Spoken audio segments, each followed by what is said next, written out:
सुमन अपने घर में इकलौती लड़की थी जो अपने माँ बाप के साथ रहती थी। सुमन बहुत ही शर्मीली और संस्कारी थी, पर थोड़ी सावली थी। जो कोई भी सुमन को देखता उसके गुणों से ज्यादा उसका ध्यान उसके रंग पर जाता था। लेकिन सुमन के माँ बाप उसे बहुत प्यार करते थे। आप क्यों काम कर रही हो? मैं हूं ना, मैं कर लेती हूँ काम। कितना काम करोगी आप? मैं कर दूंगी। अरे नहीं बेटा, थोड़ा सा ही तो काम है, ये मैं कर लूंगी, तो चिंता मत कर। तू तो बाहर जाने वाली थी, जा काम वाम की चिंता तो छोड़ दे, वो मैं कर लूंगी। नहीं माँ, बाहर तो मैं चली जाऊंगी, पर अब तो मैं जाने से पहले काम करके जाऊंगी। थोड़ा ही तो काम है, मैं कर दूंगी, चलिए। नहीं बेटा, तू मेरी इतनी चिंता मत कर, रहने दे। अकेली तो इतना काम कर ही सकती हूँ, ज्यादा अपनी आदत मत डलवा। कल को तो तू चली जाएगी, फिर तो सारा काम मुझे ही करना है ना।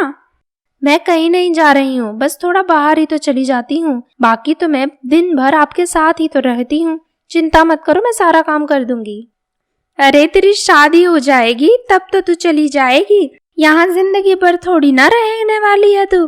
कभी ना कभी तो अपने ससुराल जाएगी। सुमन शर्मा के वहां से बाहर घूमने चली जाती है। वहां सुमन अपने एक फ्रेंड से मिल जाती है जो काफी बड़े घर का होता है, और उसकी फैमिली में उसके अलावा एक छोटा भाई और उसकी माँ ही होते हैं, और ज्यादा कोई लोग नहीं होते। अरे सुमन, आज तो तूने आने में बहुत टाइम लगा दिया। पता है मैं तुम्हारा कब से यहाँ वेट कर रहा था।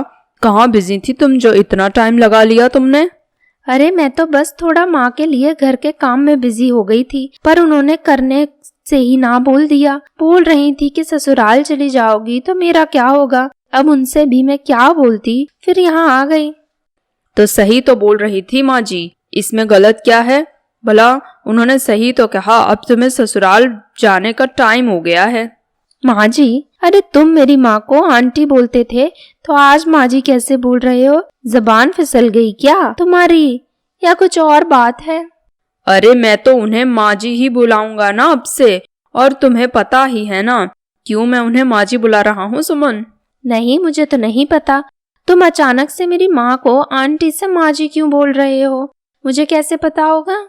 मैं तुम्हें पसंद करता हूँ सुमन, और तुमसे शादी करना चाहता हूँ, इसीलिए मैंने आज तुम्हें बुलाया था यहाँ। यही इम्पोर्टेंट बात करनी थी, और इसीलिए मैंने तुम्हारी माँ को माँ जी बोल रहा हूँ, और अब से हमेशा माँ जी ही बोलूंगा। ठीक है ना सुमन? सुमन भी उसे पसंद करती थी, तो दोनों के घर वालों ने दोनों की शादी करवा दी।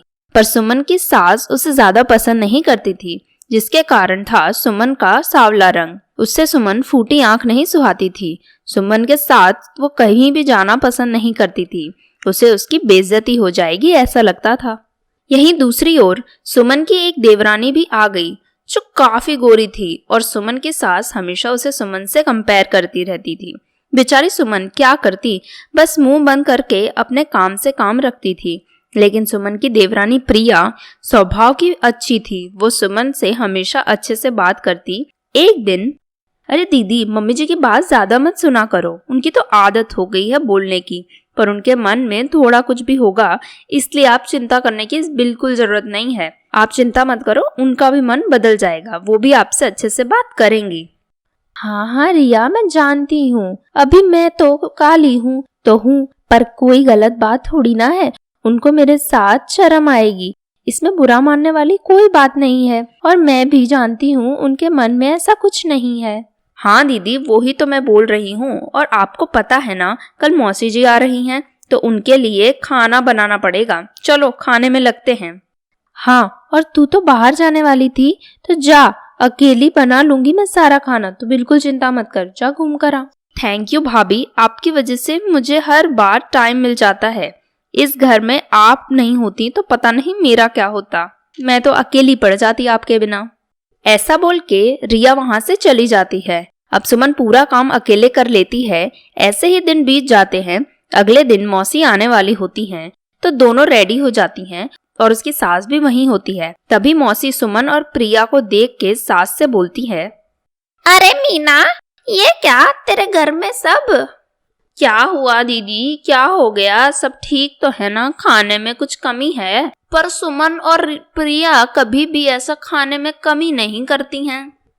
अरे खाना तो बिल्कुल स्वादिष्ट है, पर अब तो रंगीन टीवी का जमाना है, और ये क्या, तेरे घर में तो अभी भी ब्लैक एंड व्हाइट चल रहा है। गोरी वाली रिया का तो ठीक है, ये काली की शादी हमारे सुंदर बेटे के साथ क्यों करवा दी?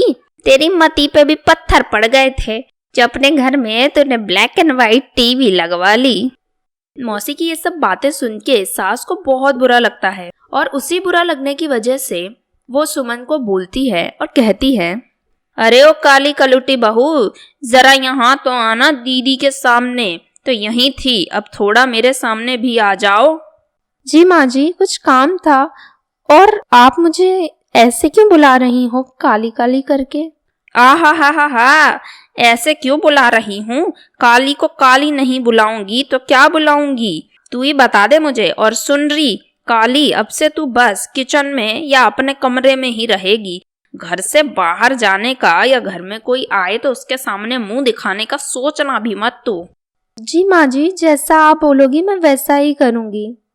प्रिया भी ये सब देख रही होती है। वो सुमन को बाहर भेज देती है ऐसे काम से जिससे वो शाम को ही घर वापस आए। अब घर में प्रिया और उसकी सास होती हैं। तभी सास प्रिया को बोलती हैं, अरे बेटी रिया, यहाँ आओ बेटा, जरा कुछ काम है तुमसे। छोटा सा काम है मेरा, कर दोगी बेटा? क्या काम है, क्यों बुला रही हो? और ऐसे जोर जोर से चिल्ला चिल्ला कर और भी बोलो, क्या काम है? बेटा चाय पीने का बड़ा मन हो रहा है, जाओ जरा मेरे लिए थोड़ी सी चाय बना दो, अच्छी सी अदरक वाली। चाय पीनी है तो खुद ही बना लिया करो ना, आपको ये बैठे बैठे ऑर्डर देने की आदत क्यों पड़ी हुई है? अरे बेटी क्या हुआ तुझे, ये सब क्यों बोल रही है तू? क्या गलत बोल रही हूँ मैं? खुद तो बैठी रहती हो पूरा दिन और मुझ पर ऑर्डर चलाती रहती हो। जाओ, अदरक वाली चाय पीनी है तो खुद बनाओ अपने लिए और मेरे लिए भी। तभी सुमन वहां आ जाती है और ये सब देख के एकदम गुस्से में रिया से बोलती है, प्रिया, ये क्या तमीज है तुम्हारी माँ जी से बात करने की? और उन्होंने बोला ही क्या है, चाय ही बनाने को तो बोला है ना तुमसे। तुम एक कप चाय भी नहीं बना सकती हो उनके लिए? माँ जी से आज के बाद इतनी ऊंची आवाज में और इतनी बदतमीजी से बात करने के बारे में तुम सोचना भी मत, मैं तुमसे कह देती हूँ। अरे दीदी, इनसे मैं जानबूझ के ऐसे बात कर रही हूँ ताकि इन्हें आपकी वैल्यू पता चले। अब सास सबको समझ जाती है कि प्रिया सुमन को अच्छा बताना चाहती थी और उसे अपनी गलती पर पछतावा होता है और धीमी आवाज में वो बोलती है, मुझे माफ कर दो तुम दोनों। मेरी बदतमीजियों के कारण आज प्रिया बिटिया को इस तरह हरकतें करनी पड़ी। बेटा सुमन, तू भी मुझे माफ कर दे। कोई बात नहीं माँ जी, आप मेरी माँ समान हो। अगर आपने कुछ बोला भी है तो मुझे उस बात का जरा सा भी बुरा नहीं लगा है। मम्मी जी, आप मुझे माफ कर दीजिए। मैंने ये सब ड्रामा सिर्फ आपको ये बताने के लिए किया कि दीदी कितनी अच्छी हैं। मुझे माफ कर दीजिए मम्मी जी। कोई बात नहीं बेटा, मेरे लिए ये सबक सीखना जरूरी था। मुझे अपने खुद के बच्चों की कदर नहीं हुई और मैं दूसरों को दिखाने के लिए न जाने मेरी सुमन बेटी से क्या क्या बोलती रही। अब से मैं ऐसा कभी नहीं करूंगी।